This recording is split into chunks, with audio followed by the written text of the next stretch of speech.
Oh,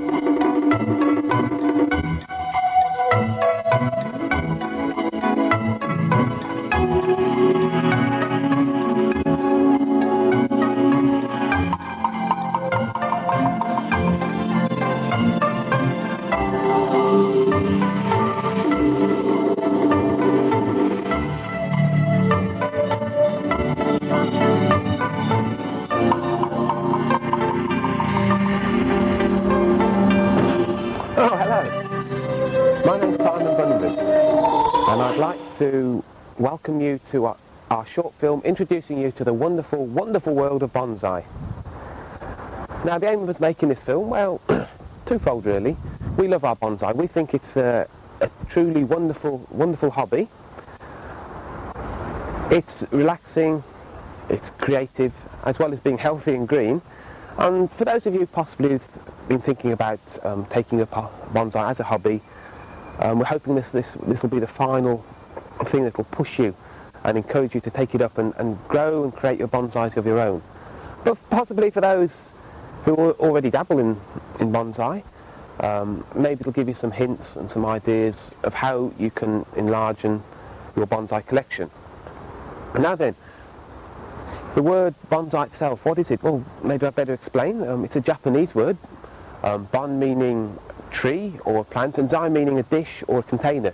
So the literal translation of the word bonsai is a tree planted up into a dish. And these days we think of something that, bonsai, something that looks like a fully grown tree in miniature. So it's Chinese elm possibly.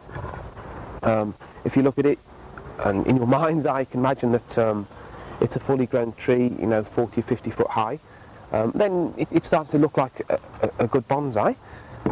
Or this Japanese maple here. It's autumn now and it's dropped all its leaves, but if you can imagine this little figurine here being about 5 foot high, look. If he's 5 foot tall, then the tree must be, I don't know, 25 or 30 foot high. And if you can imagine this in your mind's eye, then the easier it is to do this, then the better the bonsai is. Bonsai is not, as some people think, a single species of tree. It's not like you get an oak tree, an ash tree, and a maple tree, and a bonsai tree. Bonsai is a whole technique, pruning back, the shaping, wiring, keeping them in the small containers, landscaping, everything. The whole technique is bonsai. So, theoretically, anything with a woody stem here can be made into a bonsai.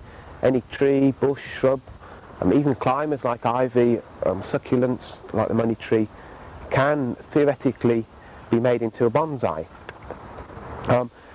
Although it's a Japanese word, bonsai, it actually started in China. Some people think as long ago as 2,000 years ago.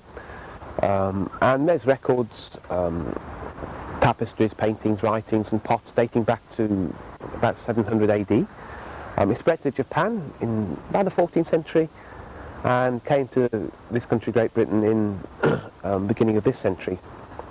Quite rightly, bonsai is growing in popularity, and most countries in the world now have bonsai enthusiasts, and many countries have bonsai clubs and associations as well. If you mention the word bonsai to somebody, often they'll think to themselves or say that, well, bonsais are nice, but they're so expensive.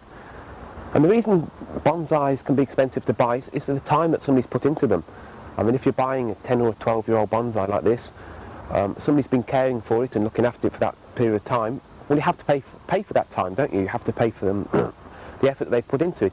But if you're growing bonsai yourself, well, your time's for free, isn't it? It's for nothing.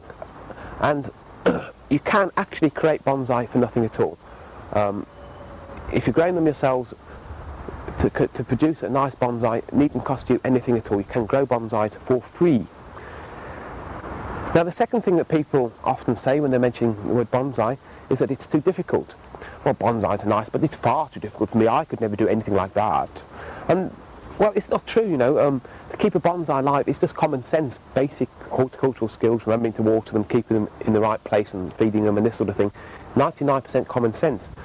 Possibly the harder part is the pruning and shaping. Now, bonsai is definitely an art form, and you have to have